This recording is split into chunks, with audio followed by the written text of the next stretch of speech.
तर आज मी संपूर्ण घराला धुणी दिली होती. कशासाठी व काय होतं त्याच्यामध्ये मी ते तुम्हाला पुढे सांगतेच. त्या अगोदर मिस्टरांनी ज्यूस आणलेला होता ॲपल आणि पायनॅपलचा.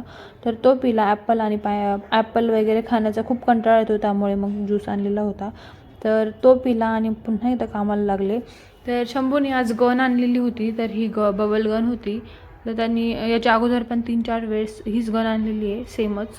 पण आत्ता जी आणलेली ना तिची मोटर किंवा सेल यातून काहीतरी खराब असेल, ती चालू होत नव्हती. तर ही धुनी ना आपण निगेटिव्ह एनर्जी जी आहे घराबाहेर काढण्यासाठी तिचा उपयोग खूप जास्त होतो. तर त्याच्यामध्ये आम्ही टाकलेलं होतं लवंग, वेलदोडे, दालचिनी, भीमसेन कापूर, धूप, सफेद मोहरी आणि फिटकरी.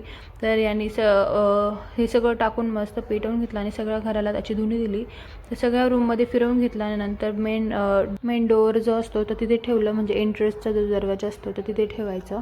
तर तुम्ही ही नक्की करून बघा, खूप फ्रेश वाटतं. त्यानंतर ना हे केल्यानंतर ना पुढच्या कामालाही खूप एनर्जी येते. तर निगेटिव्ह एनर्जी घराबाहेर गेल्यासारखं खरंच वाटतं.